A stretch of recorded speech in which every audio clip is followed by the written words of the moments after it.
This channel presents 1939, Britain declares war on Germany. 1938, the Munich Agreement. In the infamous beer hall, a man stands on a table making excited rumblings. He talks of a greater Germany and dreams of a united Germanic people. His name is Adolf Hitler. Soon he will be Chancellor of Germany, but right now he's talking nonsense. Or is he? Across Europe, people listen as Hitler speaks. And in the small Czech town of Sut, those words strike a chord with the German-speaking majority who dream of leaving Czechoslovakia and joining their distant cousins across the border. Within months, the situation comes to a head. French and British leaders warned that any attempt to annex the region by force would be met with military intervention. But Hitler is undeterred. With the backing of his powerful army, he takes a gamble. He orders the Sudetenland to be occupied. Europe waits for the inevitable, but against all odds France and Britain do nothing. Only two small countries stand in the way of Hitler's advance, Poland and Lithuania, and the Poles are willing to fight. Would you defend your country even if you knew you might die? The Polish army were about to find out. September 1st, 1939. Smoke rises over Warsaw as German troops march into Poland and drive through the sleepy city. From the air, the attack is relentless. Dozens of aircraft drop explosives, aiming for key infrastructure and military sites. As bombs fall, the Poles fight back. Aircraft fly overhead, engines thundering as they release their payloads upon the invaders. Explosions rock the landscape and the skies above are filled with contrails, but it's not enough. Outnumbered and outgunned, the Polish defenses crumble. Within days, Warsaw is burning. Wounded soldiers and terrified civilians flee the city, choking on smoke and dust, unsure of where to go or what to do. Now, before the bloodshed began, France and Britain had promised Poland their support. But this isn't the first time the Poles have needed help, and they know they cannot rely on outside support. Determined to keep their country free, they prepare for a long and bloody fight. A tense calm falls over London. After weeks of bloodshed and fighting in Poland, the British government must make a decision. Their ultimatum to Germany has been ignored.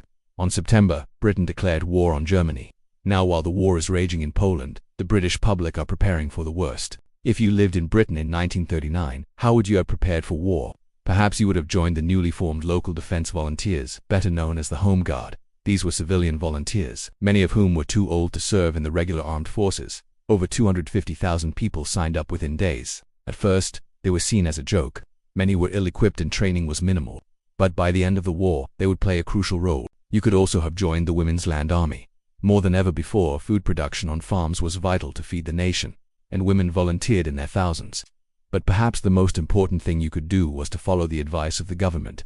Blackouts were common in wartime, and every household had to make sure their window coverings were in place. Food was rationed and everyone was encouraged to eat more nemeko comidas such as cabbage, carrots and potatoes, and less meat, which was scarce. Children were evacuated from cities to the countryside in an effort to keep them safe from any bombing raids. And if you were lucky enough to have access to a wireless, you would have listened intently to the BBC. For some families, the radio was their only link to the outside world. So did the British public get ready for war?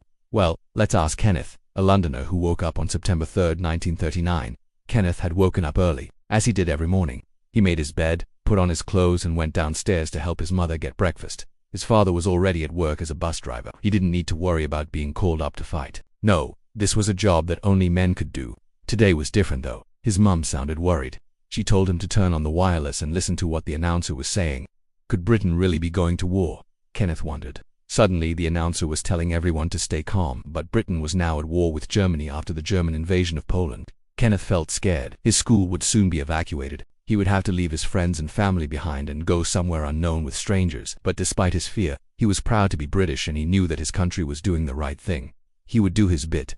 As his mum hugged him goodbye, she promised to write to him every day. They both hoped that she would be able to keep her promise. As the news spread across the UK, people stopped whatever they were doing. Shopkeepers closed their businesses. Factory workers left their machines. All across the country, the announcement was picked up by wireless, on the farm, in the factory, in the street. There was a deep sense of foreboding, a feeling that everything was about to change, for the worse. Kenneth and his mum had talked about the blackout. In their house, they put tape over the windows, blocking them shut. They covered tables and chairs to stop them from scratching or breaking. And most importantly, they had a gas mask. Kenneth hated wearing it because it scratched his face and made him cough. But he knew that one day he might have to wear it for real.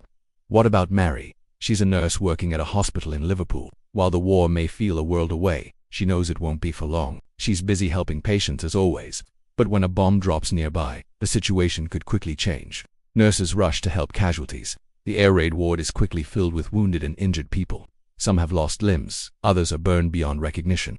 Those who can move are evacuated to safer wards. Those who can't are left where they are. Mary looks over the casualties. Many are children, victims of the air raids. One child will not survive. Mary comforts them as they pass away, wondering who will look after them when they're gone.